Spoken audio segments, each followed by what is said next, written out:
The Conjuring universe is not a straight line. It's a chain of curses, possessions, and violent echoes, each one feeding the next. These films don't just tell ghost stories. They create a maze where evil chases from one house to another, owning one victim to the next. It starts in a place that looks ordinary, but feels wrong the moment you step inside. The Perron family thought they were escaping struggle when they moved into the old farmhouse in Rhode Island. Instead, they entered a place that was never meant to give peace. The house itself feels like a trap, every wall and window holding something waiting to be released. The signs appear early. Carolyn wakes with bruises she can't explain. Clocks freeze at the same moment every night. Even the family dog refuses to enter, only to be found dead outside. These are not coincidences, but warnings. The air inside grows heavier each night, as if a sickness is spreading. The children see what their parents deny.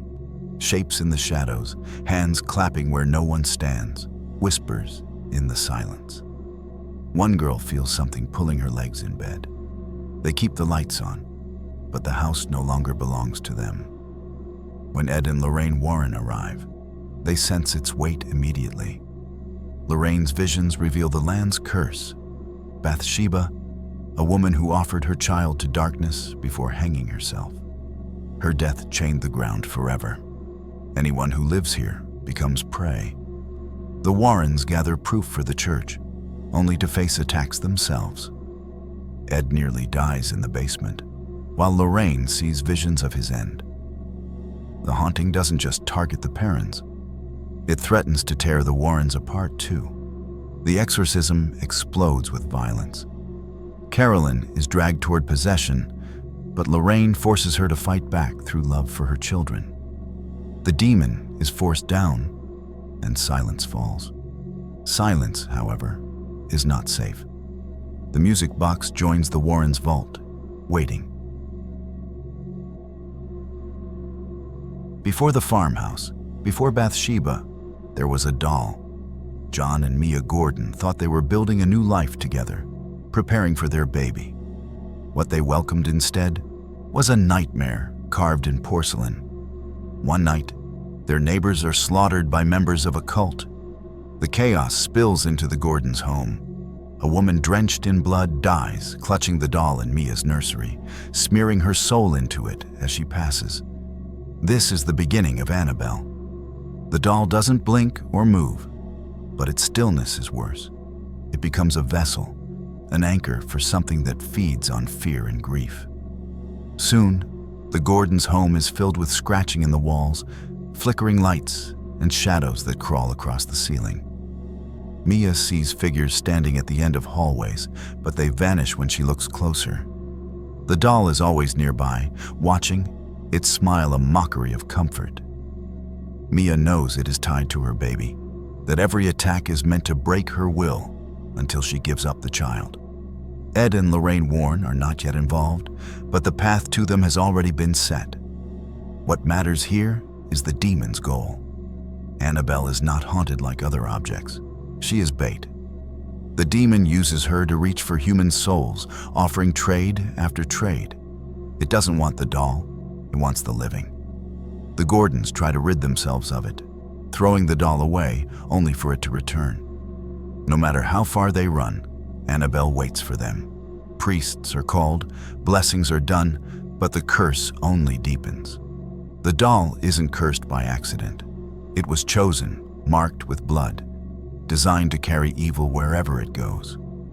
In the final act, the Gordons are broken. Their neighbor Evelyn sacrifices herself to save the baby, taking the curse onto her own soul.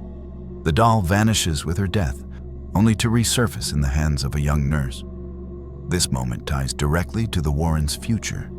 That nurse's story is what will draw the investigators to Annabelle, and it's how the doll will eventually end up locked in their basement. The chain is complete. The Gordons lose everything, and the demon claims another soul.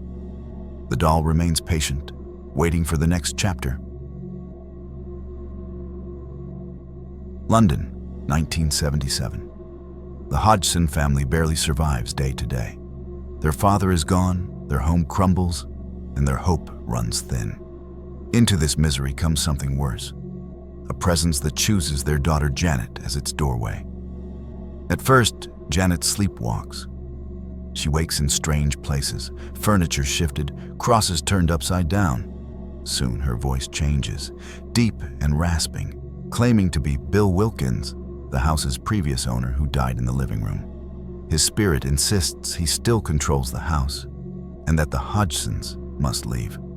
The story spreads through the press and the Warrens are sent to investigate. Ed wants to believe it's another case of possession, but Lorraine is unsettled. Her visions show her something far greater, a shadow in a nun's habit with a face of mockery and teeth of knives. The name is whispered, Valak. The London case is not just about one family. It's about the Warrens themselves being targeted. Valak hides behind Bill Wilkins, using him as camouflage. But the demon's true goal is to torment Lorraine. Again and again, she sees Ed's death. Visions of him impaled, of him gone forever. Each moment pulls her closer to despair, weakening her faith. The Hodgsons suffer as Janet becomes the demon's puppet, her body thrown, her voice corrupted. The Warrens fight to prove the haunting is real, clashing with skeptics who call it a hoax. But behind the noise lies truth. Valak orchestrated all of it. It didn't want the Hodgsons alone. It wanted the Warrens pulled into its trap. In the climax, Ed nearly falls to his death while trying to save Janet. Lorraine, realizing the only way to banish the demon, calls it by its true name. Speaking Valak strips away its disguise and power, forcing it back into the void. Janet collapses, free at last. The Hodgsons survive, though their poverty remains, and the family's life never fully heals. For the Warrens, the case becomes proof that they are not just chasing haunted homes. They are being hunted by something far larger. Lorraine writes down the demon's name, knowing recognition is the only weapon she has against it. Valak is not gone. It has only been pushed back, waiting to resurface. The Warrens return home, but the shadow of the nun follows them still, leaving no doubt that their war has become personal. This is the root of the doll's curse. Before the Gordons, before the nurses, there was a grieving couple who lost their child. Samuel and Esther Mullins pray for one more chance to feel their daughter's presence. Something answers, but it is not their child. The spirit that comes to them hides in their daughter's porcelain doll. They realize too late what they have invited. Years later, when orphans are brought to live in the Mullins house, the doll begins its hunt again. It chooses Janice, a fragile girl, and breaks her apart from the inside. The demon's reach is not just into the house, it is into the future. This film closes the circle. Janice grows under a new name, Annabelle, the same cultist whose blood sealed the doll in the first movie. The demon does not need coincidence. It arranges everything. In the end, Janice disappears into the world. Years later, she is found again as the blood-soaked woman who curses the Gordons' home. The doll's curse is now complete. Before the Warrens, before Annabelle, before the farmhouse, there was Valak, Romania, 1952. A monastery wrapped in mist, where faith itself begins to rot. A priest and a novice are sent by the church to investigate why nuns keep dying inside these walls. What they uncover is not a haunting, it is a prison. Valak had been sealed in this abbey by ancient rituals. But war and neglect weakened the chains, and now the demon walks the halls dressed as one of the faithful. Its disguise mocks everything holy. The priest searches for relics, the novice searches for answers, and both are pulled into the labyrinth of the abbey. The nun reveals that the Warrens' battles are only a continuation of something much older. Evil does not begin in one farmhouse or one doll.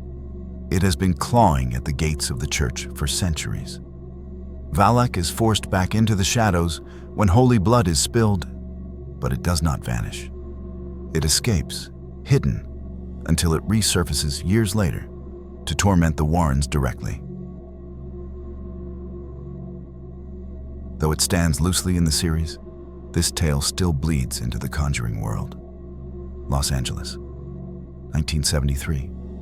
A social worker, Anna, stumbles into a curse tied to a grieving mother who drowned her children centuries ago. This spirit, La Llorona, hunts for replacements, children she can claim as her own. The Warrens are absent, but one of their allies, Father Perez, crosses over from the Annabelle story to guide Anna. Through him, the threads stay tied together. The cursed doll and the weeping woman are not the same evil, but both are doors opened by human weakness.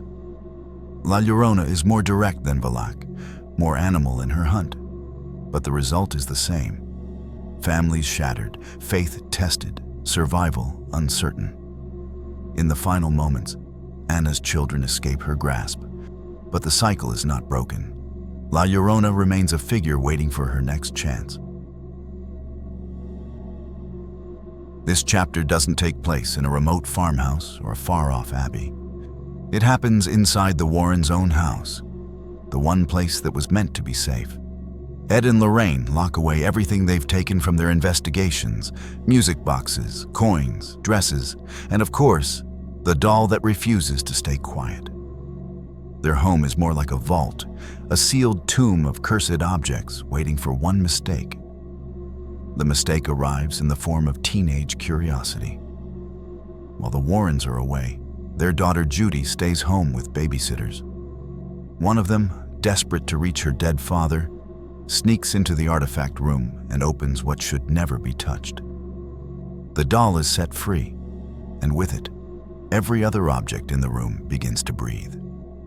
The house becomes a carnival of possessions, a bloody bride stalking hallways, a spirit coin marking death, and shadows tied to objects no one understands. The film reveals the true danger of Annabelle. She's not just a cursed doll, she's a beacon. Wherever she sits, other spirits gather. Evil clusters around her like flies to rot, waiting for any chance to step back into the living world. Judy manages to seal Annabelle again, and the objects fall silent. But the lesson is clear. The Warrens' house is a prison filled with inmates that will never die. This case pulls the Warrens out of haunted houses and into the courtroom. Brookfield, Connecticut, 1981. A boy is possessed during an exorcism, and in a desperate attempt to save him, Arne Johnson, a young man close to the family, challenges the demon to enter him instead. It is accepted. Arne becomes the first man in U.S. history to claim demonic possession as a defense for murder. He stabs his landlord, and suddenly the Warrens are not just investigators. They're the only shield between Arne and execution. The case forces them to unravel a hidden network of curses, not random hauntings, but deliberate attacks placed by an occultist. This movie changes the rules of the universe. It's not just about spirits tied to places or dolls. It's about curses engineered by human hands. The Warrens track the occultist who has been planting totems, spreading possessions like a disease. Lorraine's visions show her the ritual in fragments, while Ed struggles with his own failing health, nearly dying under the weight of his heart condition. The story becomes both an investigation and a race against time. The occultist's goal is not only to claim Arne's soul, but to pull Lorraine into her ritual as well. Evil adapts. It evolves from random hauntings to precision strikes aimed directly at the Warrens. The occultist is destroyed when her pact backfires, but Arne is still convicted, though only of manslaughter, not murder. He serves a short sentence, a living reminder that possession leaves scars even when the demon is gone. The abbey in Romania wasn't the end of Valak's story. The demon returned in France, 1956, spreading like a shadow through the walls of a boarding school and church. Once again, Sister Irene, who survived the first battle, is drawn back into the storm. The film shows how Valak thrives in places of faith. It hides in cathedrals, twists the sacred into something obscene, and uses devotion as a weapon.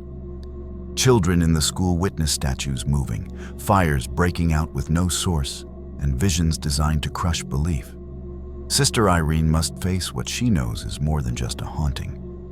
Valak is gathering strength, trying to claw its way permanently into the world. Unlike other spirits in the universe, Valak doesn't confine itself to objects or houses. It spreads through symbols. A painting, a crucifix, even the image of a saint becomes its mask. This makes it more dangerous than anything the Warrens ever locked in their basement. The second Nun film ties threads even closer to the Warrens. Sister Irene's visions echo Lorraine's, suggesting a deeper connection between them, as though both women are marked to fight the same ancient evil. Valak is struck down once more when holy relics are used against it. But destruction is never final. The last frame reminds us, the demon is only waiting for the right moment to rise again. And that's the tale, folks. The crooked corridors, the quiet chatter in the dark, the cursed dolls and haunted houses that make up the Conjuring universe. But here's the thing. Evil never leaves us. It waits, biding its time for the lights to go out. If you've enjoyed this walk through the Conjuring universe, hit that like button before something hits you back. Subscribe, so you don't miss the next chapter of horror we drag into the light. And remember, monsters love the quiet watcher most.